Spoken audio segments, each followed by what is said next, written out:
பணம் தான் பணத்தை ஈர்க்கும்னு சொல்லுவாங்க. இதை யாராவது அனுபவிச்சிருக்கீங்களா? அது எப்படின்னு இந்த வீடியோல நான் உங்களுக்கு சொல்றேன். வெறும் ₹1 மட்டும் வச்சு பல கோடிகளை நாம எப்படி ஈர்க்கிறதுன்னு இந்த வீடியோல நாம தெரிஞ்சுக்கலாம். வரகி பக்தர்கள் அனைவருக்கும் வணக்கம்.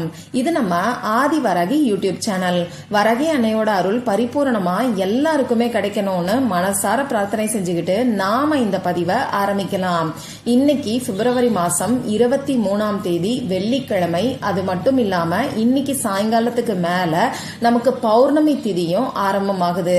அடுத்ததா இந்த நாள்ல இன்னும் ஒரு ஸ்பெஷலும் நமக்கு இருக்கு. அது என்னன்னு இந்த வீடியோல நான் உங்களுக்கு சொல்றேன். இப்படிப்பட்ட சக்தி வாய்ந்த நாள்ல பணத்தை ஈர்க்கிறதுக்கு, நமக்கு இருக்கக்கூடிய பண தேவைகளை பூர்த்தி செய்யறதுக்கு நாம செய்ய வேண்டிய ரொம்ப ரொம்ப எளிமையான பரிகாரத்தை தான் இந்த பதிவுல நாம பார்க்க போறோம். எந்த அளவுக்கு எளிமையான பரிகாரமா இருக்கோ அதே அளவுக்கு பல மடங்கு சக்தி வாய்ந்த பரிகாரத்தை தான் இப்ப நான் உங்களுக்கு சொல்ல போறேன். இந்த நாளே நமக்கு ரொம்ப ரொம்ப சக்தி வாய்ந்த நாள் தான். இப்படிப்பட்ட சக்தி வாய்ந்த நாள்ல இந்த பிரபஞ்சத்துல நேர்மறை ஆற்றல் அதிக அளவுல இருக்கும். இந்த நாள்ல இருக்கக்கூடிய நேர்மறை ஆற்றலை பயன்படுத்தி நாம செய்யக்கூடிய சின்ன சின்ன பரிகாரங்களுக்கு கூட நமக்கு இன்ஸ்டன்டா ரிசல்ட் கிடைக்கும். அந்த வகையில இன்னைக்கு நாம பணத்தை ஈர்க்கிறதுக்கு ₹1 வச்சு என்ன செய்யணும்னு இப்ப நான் உங்களுக்கு சொல்றேன். ₹1 வச்சு எல்லாருமே பல கோடியை ஈர்க்கலாமா? வேலைக்கு போக தேவையில்லையா அப்படிங்கிற கேள்வி உங்கள சில பேருக்கு வரும். இது அப்படி கிடையாது. எவ்வளவோ பேருக்கு உழைப்புக்கேற்ற ஊதியம் கிடைக்காம கஷ்டப்பட்டுட்டு இருக்காங்க.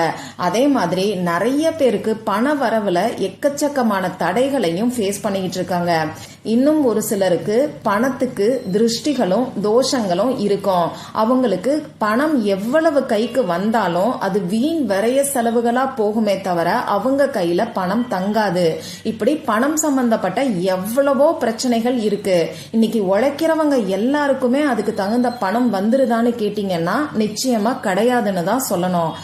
அந்த வகையில உங்க உழைப்புக்கேற்ற ஊதியம் கிடைக்கிறதுக்கும் உங்க கையிலையும் 4 காசு தங்கி தலை நிமிர்ந்து நீங்க வாழ்றதுக்கும், அடுத்ததா வீண் விரைய செலவுகள் குறையறதுக்காகவும், பண வரவுல இருக்கக்கூடிய தடைகளும் திருஷ்டிகளும் தோஷங்களும் நீங்கிறதுக்காகவும் தான் இந்த மாதிரியான பரிகாரங்களை நாம செஞ்சுக்கிட்டு இருக்கோம். அந்த வகையில இன்னைக்கு நாம செய்ய வேண்டிய அந்த பரிகாரம் என்னன்னு இப்ப நான் உங்களுக்கு சொல்றேன். இந்த பரிகாரத்தை ஆண்கள் பெண்கள் யாரு வேணாலும் செய்யலாம். இன்னைக்கு நமக்கு வெள்ளிக்கிழமை. இந்த வெள்ளிக்கிழமை நாளே ரொம்ப ரொம்ப விசேஷமான நாள். மகாலட்சுமி தாயாரோட வழிபாட்டுக்கு உகந்த நாள். அடுத்ததா பாத்தீங்கன்னா மாசி மாதத்தோட பௌர்ணமியும் இந்த வெள்ளிக்கிழமையில வர்றது கூடுதல் சிறப்பு. பொதுவா ஒவ்வொரு மாசத்துல வரக்கூடிய பௌர்ணமியும் ஒவ்வொரு தெய்வங்களோட வழிபாட்டுக்கு உகந்த நாள். ஆனா இந்த மாசி மாசத்துல வரக்கூடிய பௌர்ணமி பாத்தீங்கன்னா எல்லா தெய்வங்களோட வழிபாட்டுக்கும், இன்னும் சொல்ல போனா முன்னோர்களோட வழிபாட்டுக்கு கூட உகந்த நாளா நமக்கு சொல்லப்பட்டிருக்கு. இது கூடவே பாத்தீங்கன்னா இன்னும் ஒரு ஸ்பெஷல் இருக்குன்னு நான் சொல்லியிருந்தேன். அது என்னன்னு இப்ப நாம தெரிஞ்சுக்கலாம். இன்னைக்கு நமக்கு தேதி 23. இந்த 2, 3 இது ரெண்டையும் நாம ஆட் பண்ணும்போது நமக்கு 5ங்கிற நம்பர் வரும். அடுத்ததா பிப்ரவரி மாசம், அதாவது 2வது மாசம். அடுத்ததா இந்த வருஷம் 2024. இதுல இருக்கக்கூடிய 2, 2, 4ங்கிற நம்பரை நாம ஆட் பண்ணும்போது நமக்கு 8ங்கிற நம்பர் வரும். ஆக மொத்தம் 5, 2, 8ங்கிற சேர்க்கை இன்னைக்கு நமக்கு இருக்கு. இந்த 5, 2, 8ங்கிறது ஒரு ஏஞ்சல் நம்பர். சரி, இப்போ இந்த பரிகாரத்தை எந்த நேரத்துல செய்யணும்னு பாத்தீங்கன்னா இன்னைக்கு சாயங்காலம் 4:55 நமக்கு பௌர்ணமி திதி ஆரம்பமாகுது. அந்த வகையில இன்னைக்கு சாயங்காலம் 5 மணிக்கு மேல நைட்டு 9 மணிக்குள்ள இருக்கக்கூடிய இடைப்பட்ட நேரத்துல நீங்க எப்ப வேணாலும் இந்த பரிகாரத்தை செய்யலாம். அதுல குறிப்பா சொல்லணும்னா நைட்டு 8 மணில இருந்து 9 மணிக்குள்ள நமக்கு சுக்கிரஹோரை நேரம் இருக்கு. அடுத்ததா பாத்தீங்கன்னா 8:35 நமக்கு மகம் நட்சத்திரமும் ஆரம்பமாகுது. அதனால 8:35 இருந்து 9 மணி வரைக்கும் இருக்கக்கூடிய 25 நிமிடங்கள்ல இந்த பரிகாரத்தை நீங்க செய்யும் போது உங்களுக்கு கை மேல பலன் கிடைக்கும். இப்படி குறிப்பிட்ட இந்த நேரத்தை பயன்படுத்த முடியாதவங்க நான் முன்னாடியே சொன்ன மாதிரி சாயங்காலம் 5 மணிக்கு மேல நைட்டு 9 மணிக்குள்ள நீங்க எப்ப வேணாலும் செய்யலாம். இந்த வீடியோவை சப்போஸ் நீங்க லேட்டா பாக்குறீங்கன்னா என்ன பண்ணலாம்னா ஒவ்வொரு வாரமும் வெள்ளிக்கிழமை அப்படி இல்லைன்னா பௌர்ணமி நாள்ல இந்த பரிகாரத்தை தாராளமா நீங்க செய்யலாம். இதுக்கு தேவையான பொருட்கள் என்னன்னு பாத்தீங்கன்னா வெறும் ₹1 நாணயம் மட்டும்தான் நமக்கு தேவைப்படும். அடுத்ததா நமக்கு எழுதுறதுக்கு ஏதாவது ஒரு பேனாவோ ஸ்கெட்ச் பேனாவோ மார்க்கரோ தேவைப்படும். ரெட் கலர்ல இங்கு வரக்கூடிய பேனாவை நீங்க யூஸ் பண்ணிக்கோங்க. ரெட் கலர் இல்லைன்னா ப்ளூ கலர்ல இங்கு வரக்கூடிய பேனாவை நீங்க பயன்படுத்திக்கோங்க.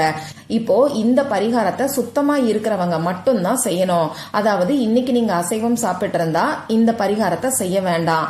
குளிச்சுட்டு அதாவது தலைக்கு குளிச்சுட்டு அதுக்கப்புறமா இந்த பரிகாரத்தை செய்யலாம். பெண்களுக்கு மாதவிடாய் சமயமாயிருந்தா இந்த பரிகாரத்தை செய்ய வேண்டாம். பிறப்பு தீட்டு இறப்பு தீட்டு இருக்கிறவங்களும் இந்த பரிகாரத்தை செய்ய வேண்டாம். சுத்தமா இருக்கிறவங்க மட்டும்தான் செய்யணும். இப்போ உங்க பூஜை அறைய எப்பயும் போல ரெடி பண்ணிட்டு எப்பயும் ஏத்தி வைக்கக்கூடிய விளக்கை ஏத்தி வச்சுக்கோங்க. இப்போ உங்க பூஜை அறைக்கு முன்னாடி நீங்க ஒரு விரிப்பையோ மனை பலகையோ சேரையோ போட்டு உட்கார்ந்துக்கோங்க. அடுத்ததா தேவையான பொருட்கள்ல பேப்பர் நமக்கு தேவைப்படும். கோடு போடாத அன்ரூல்டு பேப்பரா எடுத்துக்கோங்க. இதை நான் சொல்ல மறந்துட்டேன். இப்போ உங்க பூஜை அறைக்கு முன்னாடி நீங்க உட்கார்ந்துகிட்டு உங்க குலதெய்வத்தையும் மகாலட்சுமி தாயார்கிட்டையும் உங்களுக்கு பணவரவு அதிகரிக்கணும்னு சொல்லி பிரார்த்தனை செஞ்சுக்கோங்க. பண கஷ்டத்தை சொல்லி பிரார்த்தனை செய்ய வேண்டாம். பணவரவு அதிகரிக்கணும்னு பிரார்த்தனை செஞ்சாலே உங்களுக்கு இருக்கக்கூடிய பணம் சம்பந்தப்பட்ட பிரச்சனைகள் எல்லாமே படிப்படியா குறைய ஆரம்பிக்கும். இப்படி பிரார்த்தனை செஞ்சதுக்கு அப்புறமா அந்த ₹1 நாணயத்துக்கு மேல இன்ஃபினிட்டி சிம்பலை வரைஞ்சுக்கோங்க. இந்த இன்ஃபினிட்டிங்கிற வார்த்தைக்கே உங்களுக்கு அர்த்தம் தெரியும். முடிவே இல்லாத, அளவில்லாத, எண்ணற்ற, இப்படி சொல்லிக்கிட்டே போகலாம். முடிவே இல்லாத பணத்தை, அளவில்லாத பணத்தை ஈர்த்து கொடுக்கறதுக்காக தான் இந்த இன்ஃபினிட்டி சிம்பலை ₹1 நாணயத்துக்கு மேல நாம வரைகிறோம். அடுத்ததா இந்த ₹1 நாணயத்தை உங்களோட லெஃப்ட் ஹேண்ட்ல இடது கையில வச்சுக்கோங்க. இப்ப நீங்க எடுத்து வச்சிருக்கக்கூடிய பேப்பர்ல 1 2 3 4ன்னு சொல்லி 51 வரைக்கும் நம்பர்ஸ் போட்டுக்கோங்க. அதாவது கவுண்டிங்காக 1ல இருந்து ஆரம்பிச்சு 51 வரைக்கும் நீங்க நம்பரை போட்டுக்கோங்க. இப்ப நான் சொல்ல போற பீஜ மந்திரத்தோட ஏஞ்சல் நம்பரையும் சேர்த்து 51 முறை நீங்க எழுதுங்க. அது என்னன்னு இப்போ உங்களுக்கு ஸ்கிரீன்ல தெரியும். நானும் சொல்லி காமிக்கிறேன். ஸ்ரீம் 528 ஹெர்ட்ஸ். இத HZ அப்படின்னு தான் எழுதணும். இத நீங்க உங்க மனசுக்குள்ள சொல்லிக்கிட்டே எழுதுங்க. இன்னும் சொல்ல போனா வாய் விட்டு சொன்னா ரொம்ப ரொம்ப நல்லது. பணத்துக்குன்னு ஒரு அதிர்வலை இருக்கு. பணத்தை நாம ஈர்க்கணும்னா நாமளும் அந்த அதிர்வலையில இருக்கோம். இந்த மந்திரங்களும் ஏஞ்சல் நம்பரும் நம்மளோட அதிர்வலைகளை உயர்த்தி கொடுக்கும். இந்த காரணத்தினாலதான் பணத்தை ஈர்க்கும்னு சொல்லுவாங்க.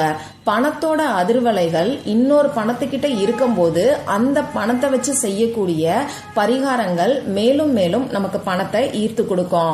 இப்போ இந்த ஸ்ரீம் 528 ஹெர்ட்ஸ் இத சொல்லிக்கிட்டே நீங்க எழுதுங்க. தமிழ்லயும் எழுதலாம், இங்கிலீஷ்லயும் எழுதலாம். இப்படி 51 முறை இன்னைக்கு நீங்க எழுதினதுக்கு அப்புறமா என்ன பண்ணணும்னு பாத்தீங்கன்னா இந்த பேப்பரை உங்க பூஜை அறையில பத்திரமா நீங்க வச்சுக்கோங்க. இந்த ₹1 நாணயத்தை எடுத்து கொண்டு போய் நீங்க பணம் வைக்கக்கூடிய இடத்துல பர்ஸ்லயோ பீரோலையோ பத்திரமா வச்சுக்கோங்க. 1 மாசம் வரைக்கும் இந்த ₹1 எந்த செலவுகளுக்கும் பயன்படுத்தாம அப்படியே வச்சுக்கோங்க. 1 மாசம் கழிச்சு இந்த ₹1 எடுத்து நல்ல செலவுகளுக்கு நீங்க பயன்படுத்திக்கோங்க. நல்ல செலவுகள்னு சொல்லும் போது உங்க வீட்டுக்கு தேவையான பூஜை பொருட்கள் வாங்குறதுக்காக பயன்படுத்திக்கலாம். நீங்க கோவிலுக்கு போகும்போது விளக்கு ஏத்துறதுக்கு தேவையான பொருட்கள் வாங்குறதுக்கோ உங்க பேர்ல அர்ச்சனை செய்யறதுக்கான பொருட்கள் வாங்குறதுக்கோ நீங்க பயன்படுத்திக்கலாம்.